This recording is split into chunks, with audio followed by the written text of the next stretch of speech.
하나님께서 우리에게 주시는 말씀은 출애굽기 25장 16절에서 22절까지 말씀입니다. 출애굽기 25장 16절에서 22절까지 말씀입니다. 제가 봉독해 드리도록 하겠습니다. 내가 내게 줄 증거판을 궤 속에 둘지며 순금으로 속죄소를 만들되 길이는 2규빗 반, 너비는 1규빗 반이 되게 하고 금으로 그룹 둘을 속죄소 두 끝에 쳐서 만들되 한 그룹은 이 끝에 또 한 그룹은 저 끝에 곧 속죄소 두 끝에 속죄소와 한 덩어리로 연결할지며 그룹들은 그 날개를 높이 펴서 그 날개로 속죄소를 덮으며 그 얼굴을 서로 대하여 속죄소를 향하게 하고 속죄소를 궤 위에 얹고 내가 내게 줄 증거판을 궤 속에 넣으라. 거기서 내가 너와 만나고 속죄소 위 곧 증거궤 위에 있는 두 그룹 사이에서 내가 이스라엘 자손을 위하여 내게 명령할 모든 일을 내게 이르리라. 아멘. 예. 오늘 이제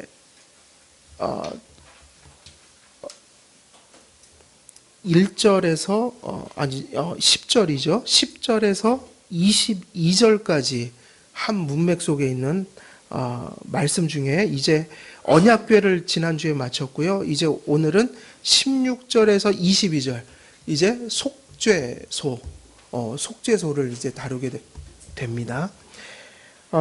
속죄소의 이름도 다양하죠. 속죄소의 이름들, 다른 이름들이 무엇이 있습니까? 보통 기억하시는 이름들이 뭐가 있어요? 속죄소, 시은좌, 그죠? 시은좌라고 부르기도 하고 이걸 속죄소라고 부르기도 해요. 그리고 엄밀한 의미에서 말하면 언약궤를 덮는 뚜껑이죠. 그렇죠? 용도가 덮는 거예요. 덮개예요. 근데 그것의 이름을 시은좌라고도 하고 속죄소라고도 우리에게 많이 알려져 있습니다. 이 시은좌와 이 속죄소는 순금으로 되어 있어요. 그래서 다른 기물들은 아카시아 나무, 그죠? 조각목에다가 금을 덮어 씌웠는데 이 시은좌는요 사실은 통으로 금으로 되어 있죠. 예. 두꺼운 널판, 그러니까 금으로 된 널판이라고 볼 수 있습니다. 속죄소는 언약궤와 따로 분리되어 있는 기구지만 사실은 무엇과 함께 쓰는 겁니까? 언약궤와 함께 쓰는 물건이죠. 그래서 우리가 그냥 외향적으로 보면 법궤를 덮는 뚜껑이었다. 그래서 윗가로 두른 금태는 꼭대기의 모서리를 구성하는데 그 금태가 있어서 법궤의 뚜껑이 미끄러지지 않았을 것이라고 추측을 해요. 그리고 속죄소는 다른 기물처럼 나무에 금을 덮인 것이 아니라 아까 말씀드렸듯이 오로지 금으로만 제조되어 있다. 다른 기물 중에 금으로만 된 것이 또 있는데 그게 뭐냐면 등대죠. 등대도 금으로만 되어 있어요. 그렇지만 등대하고 지금 이 속죄소를 덮는 이 시은좌하고 비교해보면 언약궤를 덮는 이 시은좌나 속죄소하고 비교해보면 그 크기와 무게에 있어서 비교할 수가 사실은 없죠. 그런 의미에서 속죄소는 가치로 따지면 거룩한 기구들 가운데 가장 값어치가 나가는 기구였어요. 그러니까 금이 엄청나게 들어간 거예요. 그러므로 하나님께서 속죄소를 통해 매우 중요한 것을 상징하게 하시고 예표하게 하셨다고 추론할 수 있겠죠. 속죄소는 그리스도에 대한 예표에 있어서 몹시 중요한 진리를 나타내고 있음에 분명합니다. 속죄소로도 불리우고 시은좌라고도 불리며 또 다른 또 이름은 뭐라고도 부르냐면 화목처. 그래서 프로피티에이토리 그래갖고 우리 프로피티에이션이 저거잖아요. 화목이잖아요. 우리가 왜 칭의 하나님의 의를 전가받아 하나님의 의를 전가받으면 무슨 일이 벌어지죠? 칭의는 우리 상태가 아니에요. 그죠? 중생과 성화가 우리를 바꿔놓는 거지만 그 우리의 중생, 성화가 우리의 죄 없음을 의미하진 않아요. 이 땅에서는 죄가 여전히 있단 말이에요. 완전할 수 없단 말이에요. 그러니까는 우리의 거룩하게 된, 심지어 성화된 행위조차도 이걸 만들 수는 없다. 칭의가 주는 본질이 뭐냐는 거죠. 그리스도께서 십자가에 형벌 받으시고 율법을 이 세상에 계실 때 다 지켜서 우리를 위한 의를 이루셨다. 그러면 그 의가 하는 일이 뭐죠? 화목이에요. 그 화목은 뭐냐면 그 얘기 그대로예요. 원수지간에 화목하게 됐다. 관계가 회복됐다는 얘기죠. 무엇 때문에? 그리스도께서 죄값을 다 갚으셔서. 근데 사실은 이 화목이란 말은 칭의가 본질이라고요. 사실은. 그리고 그 칭의를 통해 하나님이 임하실 때 우리를 거룩하게 만들어 가신다. 거룩이 있죠. 근데 거룩은 죽을 때까지 완전할 수가 없어서 우리의 선행으로 예수님을 믿기 전이든 후든 하나님의 관계를 우리의 행위로 세울 수는 없는 거예요. 언제나 과거나 현재나 미래나 하나님이 우리의 아버지가 되어주시고 늘 죄악으로 하나님 앞에 나갈 수 없는 그 관계가 화목되는 것은 누구의 은혜 때문이에요? 그리스도의 의 때문이다. 사실은 시은조와 속죄소, 이 속죄를 담당했던 이 기구, 그래서 화목처라고 부르는 거죠. 화목은 무엇인가? 하나님과의 우리의 관계를 바르게 세워주시는 일, 회복시켜주시는 일. 그래서 하나님의 속죄는요, 항상 무엇으로 이어져요? 하나님의 속죄가 이루어졌다. 그럼 무엇이 이루어지는 거예요? 그 다음에 항상 하나님의 임재를 얘기해요. 성막 자체가 뭐예요? 속죄를 감당하는 거면서 그 이면에는 뭐고요? 동전의 양면이에요. 속죄가 안 되면 누가 임재하실 수가 없어요. 그러니까 피 없이는 사함이 없다. 성막 자체가 가리키는 게 속죄예요. 그러면서 임재예요. 속죄가 있는 곳에 임재가 있어요. 하나님과의 교제가 있고 하나님과의 연합이 있어요. 언약궤의 덮개는 속죄, 곧 화해를 위해 흘려진 피와 직결된 기구이며 장소입니다. 속죄소는 범죄하여 하나님과 단절되고 불화하는 죄인을 하나님과 화목시키는 그 피, 하나님께 정죄를 받고 정죄되어 형벌의 대상이 된 죄인을 위해서 흘려지는 그 피, 하나님께 용서받아 하나님과 바른 관계를 회복시키기 위해 흘려지는 그 피와 직결되어 있는 기구였다. 사실은 이게 정말 중요한 거죠. 피가 어디에 뿌려졌기 때문이에요? 속죄소 위에. 그리고 언약궤 주변에 뿌려졌지 언약궤 자체에 뿌려진 건 아니라고. 속죄소 위에 뿌려졌잖아요. 그래서 17절을 보면 순금으로 속죄소를 만들되 길이는 2규빗 반, 너비는 1규빗 반이 되게 하고, 그래서 속죄소라는 말 자체가 카포레트라는 히브리어로 되어 있는데요. 이 카포레트라는 이 속죄소라는 이 말 속에는 무슨 의미가 들어있냐면 가린다, 덮다라는 의미가 들어있어요. 뭐 한다? 가린다, 덮다. 사람의 수치를 무엇으로 가리죠? 우리는요, 아담이 범죄한 이후로는 늘 옷을 입어야 돼요. 수치를 느껴요, 서로에게. 옷을 입지 않으면. 그죠? 가려야 돼요. 덮어야 돼요. 상징적 의미가 있다고요. 인간이 왜 옷을 입게 되는? 죄 때문이에요. 무엇을 가려요? 수치를요. 근데 진정한 죄를 덮고 가릴 수 있는 건 뭐밖에 없을까요? 그래서 아담이 나뭇잎으로 몸을 가렸을 때 그거 갖고 안 된다. 하나님이 예비하신, 그죠? 짐승의 피가 그때 처음 흘려졌어요. 희생을 당했어요, 짐승이. 그래서 가죽옷을 해 입히셨다. 가리는 거다. 예표죠. 무엇을 가려요? 수치를. 그래서 성경에 신약에 오면 무엇으로 옷 입으라는 말이 많이 나옵니까? 그리스도로 옷 입으라. 천국에 가면 요한계시록 보면 흰 옷 입은 그죠? 하나님의 백성들이 그리스도로 옷 입는다. 믿으라는 얘기예요.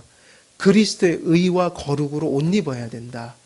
칭의를 받고 성화를 받아야 된다. 성도의 최고의 옷은 뭐예요? 성도들의 최고의 옷은 뭐죠? 그리스도예요. 그의 믿음이에요. 아무리 좋은 옷으로 치장해도 죄의 수치를 가릴 수는 없어요. 하나님 앞에 설 때는 예복을 갖추어 입어라. 그죠? 똑같은 얘기 나오죠? 예복을 갖추어야지 천국 잔치에 들어올 수 있다. 그 얘기는 다른 얘기가 아니야. 믿고 회개하라. 그리스도의 옷을 입으라. 그리스도의 의를 받아야 되고 그리스도의 거룩을 받아야 된다는 거예요. 속죄소라는 것 자체가 가린다, 덮다라는 의미예요. 더 나아가 그러니까 여기서 가린다, 덮다는 의미는 어떤 의미에서 덮는다는 걸까요? 원래는 원색적 의미는 물리적으로 가린다, 덮다는 거겠죠. 근데 여기에는 영적인 의미도 썼다고요. 뭐를 가리는 거예요? 죄를 가리고 용서한다. 우리가 날마다 겪는 거 아닐까요? 오늘도 다짐했건만 또 제가 넘어지고 실패했어요. 하나님 앞에 예배 드릴 때 찔릴까요? 안 찔릴까요? 예배 드릴 때만이 아니에요. 죄를 지면 생활도 잘 안 돼요. 믿는 사람들은 그래야 돼요. 믿는 사람들은 그래야 된다고요. 죄를 지면 왠지 불편해져야 돼요. 안 믿는 사람도 죄를 짓고 믿는 사람도 죄를 져요. 그죠?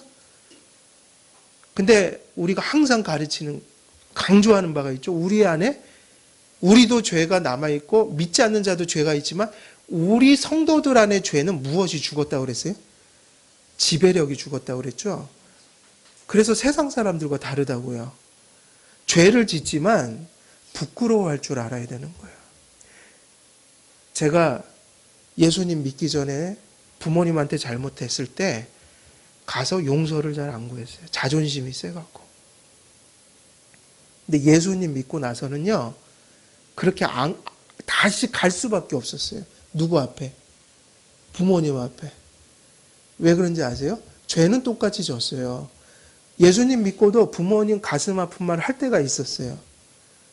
근데 예수님 믿을 때하고 안 믿을 때는 달라요. 안 믿을 때는 넘어간 적이 많아요. 근데 지금은 찔려서 그렇게 할 수가 없어요.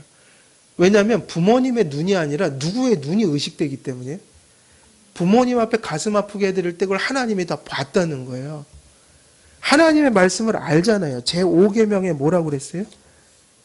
제5계명에 내 부모를 공경하라. 알거든요. 성령님이 여기다 새겨버리셨어요. 그래갖고요, 찔려갖고 옛날에는 그냥 부모님과 나의 관계였지만 예수님 믿고 나서는 누가 그 사이에 끼어 계세요? 하나님이 계시잖아요. 그 시선을 피할 수는 없어요. 가인도 하나님 낯을 피하려고 했지만 그 낯을 피할 수 있었나요? 피할 수 없었어요. 찔려요. 그래서 가요. 부모님께 가요. 그래서 잘못했어요 라고 얘기를 할 수밖에 없어요. 찔려서. 누구의 눈이 의식이 돼갖고요? 이게 믿는 자와 안 믿는 자의 차이예요. 죄는 짓죠. 예수 믿는 자들도 부모님 가슴 아프게 해드립니다, 가끔은. 근데 뉘우칠 수밖에 없어요. 왜냐하면 말씀이 쫓아다니거든요. 의식 속에. 계속 쫓아다녀요. 그래서 괴로워요. 그래서 하나님 앞에 뭐 할 수밖에 없어요? 회개해요. 그래서 누가 더러워진 옷을 빨아서 새로 덮어주세요? 입혀주세요? 예수님이요. 그분의 보혈이 나를 용서해서 새 옷을 갈아입게 돼요. 그러면 하나님께 용서하고, 이거 되게 중요합니다. 사람에게 잘못한 거 반드시 사람한테 사과하세요. 용서 구해야 돼요. 그게 친구든 이웃이든 남편이든 자식이든 또 자식이 부모님에게든 잘못한 게 있으면 넘어가면 안 돼요. 왜냐하면 성경에 분명히 그랬죠. 제사 지내기 전에 먼저 사화하고 그리고 제물 갖다 바쳐라. 인간에게 잘못했으면 하나님 정말 믿는 양심으로 사과하고 그리고 하나님 앞에 가서 사과하고 왔습니다. 그게 진짜 돌이킨 증거예요. 1000번을 눈물 흘리고 실제로 그렇게 안 한다? 그건 회개 안 한 거죠. 저는 신앙생활 하면서요, 저는 사실은 제가 잘못하지 않은 것도 좀 사과를 하는 편이에요, 저는. 일단은 문제가 생기면 제가 잘못 안 했어도 미안하다고 저는 해요. 어쨌든 상호 관계 속에서 어려움이 온 거기 때문에. 근데 제가 신앙생활 해보니까 기독교인들이 사과를 안 해요. 그런 아주 못된 심보가 있더라고요. 하나님께 하면 다 끝났다고 생각하니까 안 하려고 해요. 사람한테는. 어쩔 땐 억울하더라고요. 저는 미안하다고 하는데 상대방은 절대 안 해요. 어쩔 땐 내가 잘못 안 했는데 제가 사과했거든요. 절대로 안 해요. 야, 너무한다. 이게 신앙이 잘못 서 있다, 지금. 교육이 잘못된 거예요. 사람한테 사과를 하죠. 하나님께 회개를 했는데 사람한테 왜 안 돼요, 그게? 하나님께 회개하는 게 힘들지. 우리가 사람한테, 아까 말씀드렸죠. 부모님한테 잘못한 거 있으면 잘못했다고 하라고요. 왜냐면 하나님께 용서받았기 때문에 가는 거라고요. 하나님이 용서 안 해주면 사람한테 용서 구한들 무슨 소용이 있겠어요? 하나님이 안 풀어주시는데. 하나님이 풀어주시니까 나도 풀러가는 거라고요, 지금. 그래서 기독교가 이상하게 교리가 전해져 갖고 인간적 책임을 지려고 하질 않아요. 여러분, 하나님께서요, 죄를 가리고 용서해 주시는 은혜가 있어요. 가려준다. 그래서 찔리고 아프고 부모님 앞에 잘못했다가 하나님 앞에 회개하는 거예요. 그러면 하나님이 어떻게 해주셔요? 용서해 주시죠. 진실한 믿음으로 회개하는 자를 용서하시죠. 그래서 자유해 줬어요. 가리워 주시니까요. 그래서 누구에게 가서 얘기할 용기가 생겨요? 사람한테 가서 풀 용기가 생기는 거죠. 하나님이 풀어주셨으니까 왜 인간관계를 못 풀겠어요? 죄를 가리고 용서해 주신다. 그래서 우리는 날마다요, 가리움을 받아야 돼요. 여러분, 우리가 옷을 날마다 입고 다니죠? 한시라도 벗어요? 그런 순간은 없어요. 나 혼자 있지 않은 이상은. 근데 영적으로도 마찬가지예요. 날마다 주님이 나를 가리워 주셔서 사는 거예요. 오늘도 죄책감에, 정죄감에, 받아야 될 형벌 때문에 날마다 괴로워하는 고뇌의 나날을 지내야 될 우리들에게 예수님이 2000년 전에 골고다에서 흘리셨던 그 보혈을 덮어서 그 의를 주심으로 우리가 평안한 양심으로 이렇게 또 예배드리고 기도하고 또 넘어졌지만 또 일어나서 하나님 앞에 나가는 일은 주님이 오늘도 변함없이 과거에도 현재에도 또 미래에도 언제나 주님 앞에 믿음과 회개로 나가는 자들에게 뭐를 주신다고요? 가리워 주시는 은혜. 카포레트, 속죄소는 구약에는 성막에 있었지만 이제는 그런 게 있어요, 없어요? 없단 말이에요. 예수님 믿는 자의 심령 속에 있다고요. 예수님의 피로 오늘도 우리를 덮어주신다. 그래서 우리가 자유함 속에서 또 이렇게 나갈 수 있는 거예요. 하나님 앞에, 사람들 앞에 수치감이 아니라 무엇으로요? 자유함 속에서. 우리 같은 사람들이 짓눌려 사는 게 아니라 하나님이 이 은혜를 주셨으니 우리도 사랑하면서 살 수 있다는 위로를 받으면서. 그래서 죄를 가리고 용서한다라는 뜻을 가진 카파르에서 카포레트가 나왔어요. 그래서 카포레트는 물리적으로 보면 덮개, 그리고 뭐죠? 뚜껑. 덮었어요. 언약궤를 덮었어요. 그리고 이 단어는 영적인 의미도 가지고 있어요. 속죄의 피, 곧 죄에 대해 치른 값, 이런 것과 연결될 때 죄를 온전히 덮음, 죄의 값을 치름, 다시 말하면 속죄의 의미를 갖고 있다는 거예요. 속죄소를 멀시시라고도 표현하죠. 멀시시. 그러니까 은총의 그 좌소, 그죠? 씰.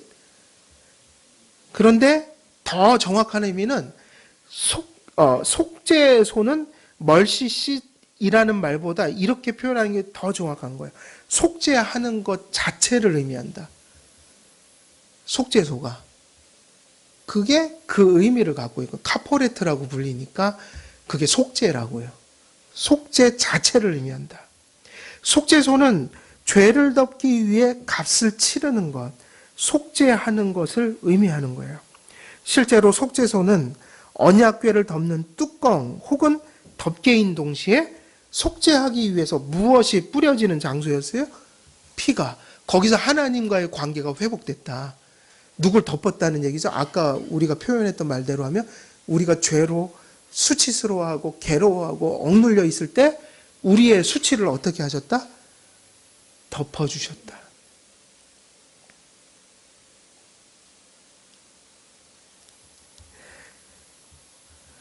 레위기 말씀을 한번 같이 찾아서 읽어볼까요? 레위기 16장 14절에서 16절입니다.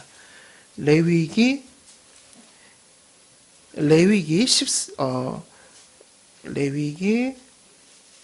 16장 14절에서 16절입니다. 우리 함께 읽어보도록 하겠습니다. 16장 14절에서 16절 시작. 그는 또 숫송아지의 피를 가져다가 손가락으로 속죄소 동쪽에 뿌리고 또 손가락으로 그 피를 속죄소 앞에 7번 뿌릴 것이며 또 백성을 위한 속죄소 염소를 잡아 그 피를 가지고 휘장 안에 들어가서 그 숫송아지 피로 행함같이 그 피로 행하여 속죄소 위와 속죄소 앞에 뿌릴지니 곧 이스라엘 자손의 부정과 그들이 범한 모든 죄로 말미암아 지성소를 위하여 속죄하고 또 그들의 부정함 중에 있는 회막을 위하여 그같이 할 것이요. 아멘. 자, 오늘 말씀을, 이 레위기 말씀을 보면 이제 속죄소 위에 어떻게 피가 뿌려졌는지 이제 내용들이 잘 나와 있어요. 제사장이, 그죠? 피를 가지고 들어가 지성소에 1년에 몇 번이요? 한 번 들어가. 그것도 누가요? 그냥 제사장이 아니라 대제사장이 어디에다 뿌리는 거예요? 속죄소 위에, 그리고 그 앞에 뿌렸다. 이것이 근거가 돼서 무엇이 임하는 거죠? 하나님의 임재가 가능해지는 거예요. 그래서 증거궤, 증거판, 속죄소는 통일체를 이루는 거예요. 무엇이 한 세트예요? 증거궤. 증거궤는 다 말씀드렸죠? 무엇이 들어있으니까 증거궤예요? 증거의 판이 들어있잖아요. 두 돌판. 그래서 어떤 분들은 그 아론의 쌍난 지팡이하고 만나가 들어있는 항아리 있잖아요. 그게 어떤 분들은 언약궤 안에 들어있다는 분도 계시고 밖에다 두었다는 사람들도 있는데, 왜냐하면 지팡이가 길었을 텐데, 그죠? 우리가 그 언약궤 보니까 그렇게 길지를 않은 것 같아요. 작았잖아요, 수치가. 그래서 어떤 분들은 뭐 3가지가 안에 들어가 있다고도 하고, 또 어떤 분은 2가지는 밖에 있었다 얘기도 하는데, 중요한 것은 항상 포커스는 어디에 맞춰져 있죠? 언약궤 속에 있는 무엇이 되게 중요해요? 증거판이죠. 증거판이 뭐죠? 율법이잖아요. 십계명의 2돌판. 그래서 증거궤, 그 안에 뭐가 있다고요? 증거판. 그리고 그 위를 뭐로 덮어요? 속죄소. 이게 세트예요. 여기서 무엇이 일어나냐면 하나님의 속죄와 임재가 이루어졌다. 그래서 이 속죄소는 사실 하나님 편에서 보면 뭐였을까요? 이게 하나님의 임재의 장소니까 하나님의 발등상이죠. 여기에 임하셨잖아요. 여호와의 보좌는 율법과 속죄가 이루는 엄밀한 조화와 상호관계의 토대 위에서 임재하신 하나님과 그 백성들의 만남의 장소가 되었죠. 증거궤 안에 율법은 하나님의 속성과 성품을 계시했다고 그랬어요. 그죠? 증거궤 안에 율법이 중요해요. 이것은 무엇의 토대가 되는 거예요? 하나님과 그 언약 백성의 언약을 맺을 때의 토대가 되는 거잖아요. 왜냐하면 언약은 무엇을 알아야 언약을 맺는 거예요. 언약을 맺으시는 분이 누구세요? 그러니까 당연히 율법은 뭘 가르쳐주고 있는 거예요? 언약 백성에게 필수적인 거죠. 우리가 이 성경을 잃어버리면, 이 성경을 뺏겨버리면, 그리고 성경을 읽을 수도 가르칠 수도 설교할 수도 없는 상황이 되면 교회는 죽어요. 당장 죽어요. 지금 성경 이게 엄청나게 인쇄 많이 돼 있죠. 원하기만 하면 사실 수 있잖아요. 가서. 어쩔 땐 이거 너무 비싸다는 생각이 들어요. 저는. 아니 진짜요. 이거 성경책을 사실은 이게 비싸요. 물론 만드는데 그만큼 들어가니까 그럴지도 모르겠는데 정말 가난한 분들은 이거 4만 원, 5만 원 해요. 싸봤자 3만 원이에요. 사실 저런 학생들 성경책 잘 못 사봐요. 그리고 또 어떤 분들에게 이게 힘들 수도 있어요. 또 불신자들 중에 한번 읽어볼까? 그러게 사기엔 너무 비싸요. 그렇지 않아요? 불신자들이 4, 5만 원 주고 이거 사서 읽을 것 같아요? 한 5천 원 주면 사볼지도 몰라요. 불신자들은. 너무 비싸다는 생각이 있어요, 저는. 그러니까 그만큼 뭐 후원을 하든지 뭐 어떻게 돼야 되겠지. 뭐 경제적 문제가 있겠죠. 그러나 이 성경이요. 이 성경을 뺏기면 교회는 죽어요. 지금 성경이 넘쳐나는데도 교회는 많이 힘들어요.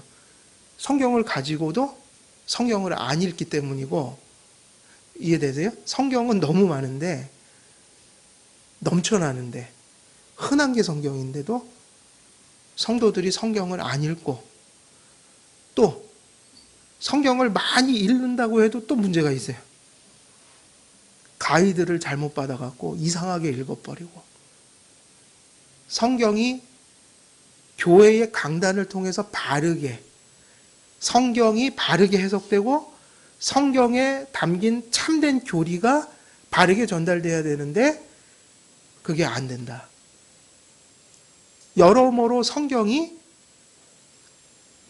성도님들의 귀에 온전히 도달해야 되는데 그것이 안 될 때 교회는 죽는 거죠. 북한은 어때요? 북한은 성경을 읽을 권리를 뺏겼다고요. 그래서 거기 안에 지하교인들이 있지만 교회는 없다고요. 북한에 목사님이 안 계세요? 직분이 없어요. 교회는 제도교회가 없다고요, 사실은. 가정교회이지. 사실 교회가 죽은 거예요, 북한은. 하지만 성도 개개인은 남아있어요. 우리보다 더 잘 믿어요, 그 사람들이. 그건 사실이에요. 우리보다 훨씬 잘 믿어요. 그건 무섭게 믿어요, 그분들은. 그분들은 순교할 수 있는 사람들이에요, 지금 남겨진 사람들이. 지금도 순교하고 있어요, 북한에서. 우리하고는 비교 안 될 정도로 잘 믿어요. 근데 교회는 있어요, 없어요? 교회는 없다고요, 북한에. 제도교회가 없다고요. 율법은 왜 언약 백성들에게 하나님이 주신 필수, 매우 중요한 하나님의 은혜였어요? 언약을 맺으신 하나님을 무엇을 봐야 알 수 있으니까요. 율법이요. 성경. 그리고 그 율법은 무엇을 또 가르쳐 주죠? 그 하나님 앞에서 하나님이 어떤 분이시기에 그런 하나님께서 우리에게 어떤 예배와 삶을 요구하시는지, 율법에는 무엇이 담겨 있어요? 하나님의 뜻. 그런 속성의 하나님이 그런 뜻을 계시한다고. 어떻게 예배하고 어떻게 살 것인가. 이건 필수적인 요소란 말이에요. 언약을 유지해 가는데 필수적인 것이다. 근데 이스라엘 백성은 그 하나님의 요구를 이루어 드릴 수 있어요, 없어요? 없죠. 죄를 짓잖아요. 그러니까 율법이 하는 중요한 역할 하나가 있었던 거예요. 몽학선생 역할. 누구를 가르쳐 주는 거예요? 하나님이 이런 분이야. 너희들은 이렇게 예배해야 돼. 그리고 이렇게 살아야 돼. 근데 못해요. 그러니까 이제 율법은 또한 중요한 걸 가르쳐 준다. 율법 체계를 통해서, 율법 전체를 통해서 누구를 가르쳐 주세요? 그리스도께 가라. 그럼 산다. 제사를 지금 규정하고 있는 것도 어디에 돼 있는 거예요? 율법에 있었잖아요. 도덕법, 의식법, 그리고 시민법. 그 율법 체계 안에. 근데 본질은 뭐죠? 이 세 가지 법의 종류가 세 가지로 구분되지만 그것의 원리는 뭐예요? 십계명이죠. 그래서 이 율법은 누구에게 있어야만 하는 거예요? 언약 백성들이 정말 거룩하게 지켜야 될 말씀이었어요. 하나님이 누군지, 하나님의 뜻이 무엇인지. 근데 그 뜻을 쫓아가지 못하는 우리 같은 사람들이 어떻게 그 율법을 받을 수 있는지. 율법을 버리는 게 아니라 어떻게 해요? 율법을 받을 수 있는지. 근데 율법을 받기 위해서는 뭐가 선행돼야 돼? 피 흘림이 있어야죠. 죄인은 율법 자체를 쫓아갈 수가 없어요.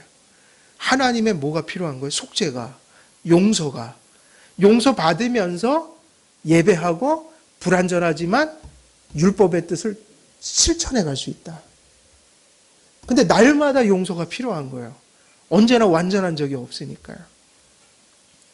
율법은 거기까지 해주는 거예요. 하나님이 누구신지, 하나님의 뜻이 무엇인지, 그리고 그것을 온전히 지키지 못하는 우리 같은 연약한 자들이 그 하나님의 언약을 받을 수 있도록 누굴 가르쳐 주는 거죠? 율법 스스로 할 수 없는 것, 그리스도만 할 수 있는 것을 가르쳐 주었다. 그리스도께로 가라. 저분을 바라보라. 그래서 그 율법은 은혜 언약에 있어서 구약 백성에게 정말 중요한 요소였던 거예요. 그래서 어디다 보관하라고 그랬어요? 증거판을 증거궤에. 근데 율법 자체가 그런 것을 이야기할 때 바로 율법은 누굴 가리켜야만 하는 거예요? 그리스도와 그의 피와 그의 은혜를. 그러니까는 거기서 끝내지 않으시고 거기다 뭘 덮으세요? 속죄소를 덮어서 거기다 뭘 뿌리게 만드신 거예요? 피를 뿌리게 만든 거죠. 그래서 누구에게로 우리가 갈 수 있는 거예요? 율법의 인도를 받아 누구에게까지 가야 돼요? 그리스도께 피 흘리는 데까지 가야 돼요. 그분의 요구의 완전하심을, 그분의 속성과 성품을 가르쳐 주신다. 이를 통해 아담 안에서 범죄한 죄인의 비참을 드러내 주십니다. 진리의 빛 앞에 자신의 죄를 깨닫고 누더기같이 무가치한 자기 의를 발견한 자들에게. 그래서 율법 앞에서는 뭐를 깨닫게 되죠? 자기를 깨닫게 되는데 율법이 빛을 비추니 알게 되잖아요. 요한복음이나 요한이 쓴 서신들에는 빛과 어둠이 자주 등장해요. 빛과 어둠이 아주 자주 등장해요. 어둠은 뭐냐면 하나님을 못 보고 자기를 못 보는 상태예요. 빛은 뭐죠? 하나님의 말씀과 성령님의 은혜로 하나님이 보이기 시작하고 자기가 보이기 시작한다. 하나님 앞에서 발견한 나는 어떤 자인 거예요? 누더기 같은 옷을 걸치고 있는 자. 율법은 그래서 누구를 가르쳐 주죠? 그렇게 누더기 같은 걸 걸치고 있는 자에게 그리스도로 옷 입어야 한다. 그래서 율법이 하는 일은 그리스도를 가리키는 거였다고요. 율법은 누굴 가리키는 게 본질이었어요? 구약에서 그리스도를 가리키는 게 본질이었다고요. 언약궤 안에 율법의 완전하고 엄중한 요구에 인간은 무엇할 수밖에 없을까요? 절망할 수밖에 없어요. 그러므로 율법이 담긴 증거궤는 속죄소로 덮입니다. 덮어야 돼요. 율법을 덮어줘야 돼요. 증거궤 위에 속죄소, 증거궤의 뚜껑이 덮임으로 이 증거궤 위에 덮인 뚜껑을 통해 하나님의 공의를 만족시키기 위해 흘려지는 또 뿌려진 그 피를 통해 은혜로 죄를 용서하시고 구원을 베푸시는 하나님의 사랑이 계시되죠. 율법이 우리의 죄를 드러내고 공의를 드러내서 그리스도께 인도한다면 시은자는 그야말로 그리스도를 예표하는 대표적인 기구였다. 무엇을 계시하죠? 하나님의 사랑을 계시하는 거죠. 왜 사랑이에요? 우리 같은 죄인도 그 피로 하나님 앞에 나가게 하시니까요. 율법은 완전한 순종을 요구하며 그에 미치지 못하는 죄인에게 죄값을 요구하나 제단에서 흘려진 피는 죄인이 진 죄값을 어떻게 하죠? 다 갚아주죠. 율법은 죄를 고발하고 복음은 죄를 어떻게 해요? 용서하죠. 그리고 성도들은 이 용서의 토대에서 불완전하지만 영화에 이르기까지 용서받으면서 매일매일 순간순간 그리스도의 용서의 토대에서 거룩을 향해 한 발 한 발 성장해 갈 수가 있게 되는 거라고요. 언약궤의 율법은 하나님의 용서 안에서 그들이 일생 지향할 목표가 되어집니다. 그러면 속죄소에 피 흘림이 있고 난 뒤에 율법을 버리는 거예요? 어떻게 되는 거예요? 율법을 버려요? 오히려 율법이 성취되는 겁니까? 그렇죠. 이게 중요한 거라고요. 시은자가 있기 때문에 용서받으면서 무엇을 목표로 해서 다가갈 수 있는 거예요? 율법이요. 율법 속에서 요구하신 그 완전함을 바라보며 간다고요. 그게 뭐죠? 성화라고요. 은혜는 율법을 파하는 게 아니라 성취하는 거라고요. 믿음과 회개는 율법과 복음이 바르게 함께 선포되는 곳에서 나타나요. 언약궤라는 거, 그 언약궤 속죄소, 한 덩어리가 이것을 함께 우리에게 가르쳐 주고 있어요. 율법이 있는 곳에 무엇도 있어야 된다고요? 피 흘림이 있어야 된다. 율법과 복음이 함께 해야 한다. 그래서 교회에서 무엇을 바르게 전해야 되니까 성경을 바르게 전해야 된다. 근데 성경을 바르게 전한다는 것은 두 부분이거든요. 율법을 율법대로 전하고 복음을 복음대로 전해야 한다. 우리를 대신에 피 흘려 이루신 그리스도의 대속은 하나님과 원수되었던 죄인을 화해시키죠. 하나님과 바른 관계를 세울 수 있는 유일한 길은 그리스도의 의를 믿음으로 붙드는 길밖에는 없습니다. 우리를 위해 형벌을 다 받으시고 우리를 위해 완전한 순종을 이루신 그리스도의 의를 믿어 전가받는 길 외에 하나님과 화목하고 화해할 다른 길은 없어요. 그러니까는 거룩하기 이전에 무엇을 받아야 돼요? 용서를 받아야 된다고. 용서를 받아야 거룩이 시작을 할 수가 있어요. 그리스도의 완전한 의 외에 그 어떤 것도 하나님의 정죄와 진노와 저주를 멈추게 할 수는 없습니다. 그러므로 신약의 사도들은 복음을 이렇게 선포했죠. 너희는 그 은혜에 의하여 믿음으로 말미암아 구원을 받았으니 이것은 너희에게서 난 것이 아니요 하나님의 선물이라. 행위에서 난 것이 아니니 이는 누구든지 자랑하지 못하게 함이라. 사람이 의롭게 되는 것은 율법의 행위로 말미암음이 아니요 오직 예수 그리스도를 믿음으로 말미암는 줄 알므로 우리도 그리스도 예수를 믿나니 이는 우리가 율법의 행위로서가 아니고 그리스도를 믿음으로써 의롭다함을 얻으려 함이라. 율법의 행위로서는 의롭다함을 얻을 육체가 없느니라. 그래서 마르틴 루터는 구약과 신약이 계시하는 복음의 정수를 깨달은 사람 중에 한 사람이죠. 그죠? 그는 증거궤의 뚜껑 혹은 덮개의 기능을 간파하고, 그래서 루터가 독일어로 뭐를 번역했어요? 성경을 번역했죠? 번역할 때 이 바로 카포레트라는 단어를 보았어요. 원래 뜻이 뭐가 있다고요? 덮개, 뚜껑이었죠. 루터가 최초로 이렇게 번역을 한 사람. 뭐라고요? 속죄소라고. 그냥 뚜껑이 아니라 무슨 뚜껑이에요? 속죄하는 속죄소. 속죄의 영적 의미를 기록했어요. 번역을 속죄소로 했단 말이에요. 독일어로. 그리고 영어로 번역되고 한국어에도 속죄소로 돼 있고. 그러면 그 이전에는 어떻게 했단 얘기예요? 그냥 뚜껑. 사람들이 속죄라는 의미로 다가갈 수가 없었죠. 그걸 보고는. 번역이 중요해요. 신약 성경은 그리스도께서 죄를 덮으신 것을 아까 얘기했듯이 그리스도로 어떻게 한다고 표현했어요? 옷 입었다.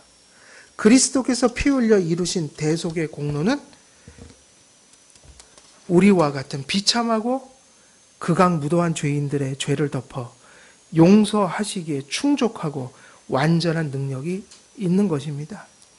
지성소 안에 증거계 위 속죄소에 피가 뿌려짐으로 대제사장을 통해 이스라엘 백성이 하나님의 임재를 누릴 수 있었던 것처럼 예수 그리스도께서는 십자가에서 흘리신 자신의 피로 하늘의 지성소에 들어가 우리의 죄를 어떻게 속하셨죠? 속하고 계신 중이에요? 단번에 속하셨어요? 단번에 속하셨죠. 그래서 우리는 과거, 현재, 미래가 보장되어 있는 거죠. 그러므로 하나님과 인간 사이를 가로막는 무엇을 완전히 찢어버리셨어요? 휘장을 완전히 찢어버리셨다고요. 그래서 하나님과의 관계가 결코 허물어질 수가 없다. 무엇이 있는 곳에? 그리스도의 피가 믿어지는 곳에. 그래서 오늘은 속죄소의 두 가지 중요성이에요. 여기까지 오늘은 설교를 했습니다. 다음 주에는 또 나머지 한 부분을 또 설교하면 이제 이 속죄소는 마치는데요. 지금까지 했던 말씀의 그 초점은 뭐죠? 속죄소의 가장 큰 기능이 뭐죠? 피를 뿌리는 곳이었다. 그래서 가장 중요한 거예요, 사실은. 그런데 이 뒤에 이어질 설교, 두 번째 대지는 뭐가 될까요? 그래서 그리스도의 피 뿌림을 받은 자의 복이에요. 피가 뿌려지는 목적이 뭐길래? 그것은 하나님 관계 회복이잖아요. 우리 안에 누가 내주하게 돼요? 그죠? 그리스도께서 성령의 내주를 통해 우리를 통치하게 되신다. 구약적 의미로 표현하면 하나님의 임재가 속죄소에 임했다. 어디에 임했냐면 피가 뿌려진 곳에 임했다는 거예요. 오늘도 예수 그리스도를 믿고 회개한 자들 있죠? 이거 두 개 다 얘기해야 돼요. 믿음으로 구원받지만 믿음은 반드시 회개를 낳아요. 그래서 회개 없는 믿음은 있을 수가 없어요. 이해되시나요? 회개가 구원한다는 얘기가 아니라 진정한 믿음이 있다면 회개하게 된다는 얘기예요. 믿고 회개하는 자들, 그죠? 그들은 누구로 옷을 입은 거예요? 그리스도로 옷 입은 자들이다. 그 속에 누가 계시죠? 이것이 우리의 보증이에요. 그리스도의 피를 믿는 자는 성령님의 내주를 믿으셔도 돼요. 이해되시죠? 거꾸로 가시면 안 됩니다. 성령님이 우리 안에 계신 것을 물리적으로 어떻게 분별해요? 그건 안 되는 거라고요. 느낌이요? 느낌도 믿지 마세요. 느낌은 아니에요. 느낌으로 성령 계신 거 알 수 없어요. 우리 속을 들여다봐야 썩은 것밖에 없어요. 성령님이 우리 안에 좋은 걸 많이 주시지만 늘 그런 것은 아니에요. 말씀으로 분별해야죠. 성령님 계신 것을. 성령님이 계시는 방법이라고요. 그리스도의 피를 믿는 믿음, 그게 어디서 오냐면 성령님이 아니면 그 믿음을 가질 수가 없어요. 그리스도의 보혈을 믿는 그분의 가슴 속에, 그래서 그 믿음이 일으킨 회개를 가슴 속에 지닌 자들이 성령님이 계신 거라고요. 똑같아요. 시은좌에 속죄소에 피가 뿌려졌을 때 그 속죄소는 하나님의 발등상이 됐다고요. 예수님의 복음을 분명히 믿는 사람은 그 안에 누가 계신 거예요? 성령님이요. 그 신앙 고백을 성령님만 주실 수 있는 거예요. 가장 큰 증거예요. 믿음이에요. 그래서 그리스도의 피와 성령의 내주는 분리될 수가 없어요. 오늘 속죄소도 피가 뿌려진 곳에 하나님께서 임재하셨다. 오늘은 첫 주제를 다룬 거죠. 어디다 포커스를 맞춰? 속죄. 그죠? 속죄. 그리고 다음 설교는 속죄의 결과죠. 결실, 열매. 그것은 하나님과 함께하는 삶이에요. 그리스도가 내주하시고 언제나 우리가 하나님의 임재 속에 살아가는 삶. 심판자가 아닌 아버지로서 우리에게 함께하시는 그분과 살아가는 것. 이것이 이제 두 번째 대지가 됩니다. 오늘은 속죄의 포커스를 맞춰서 말씀을 전했고요.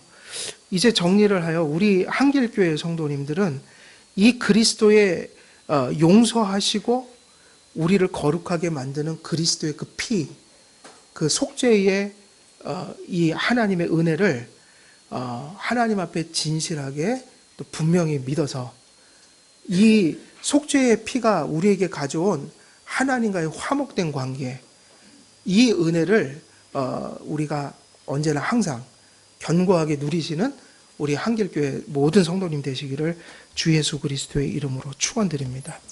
기도하겠습니다. 살아계신 하나님 아버지, 오늘도 속죄소의 말씀을 통해 또 그리스도의 복음을 또 전합니다. 속죄소를 통해서 예표하신 일들이 이제 신약을 통해 성취되고 우리는 말씀을 통해 또 그 그리스도를 또 주님의 복음을 바라봅니다.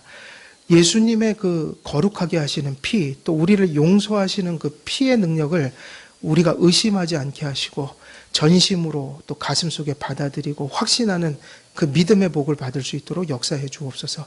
그리스도를 믿음으로 용서받고 또 성령님의 거룩하게 하시는 은혜를 받아 용서 안에서 주님의 주신 목표를 향해 날마다 성화되어가는 우리의 모든 삶이 될 수 있도록 주님 역사해 주옵소서. 예수 그리스도의 이름으로 기도드리옵나이다. 아멘.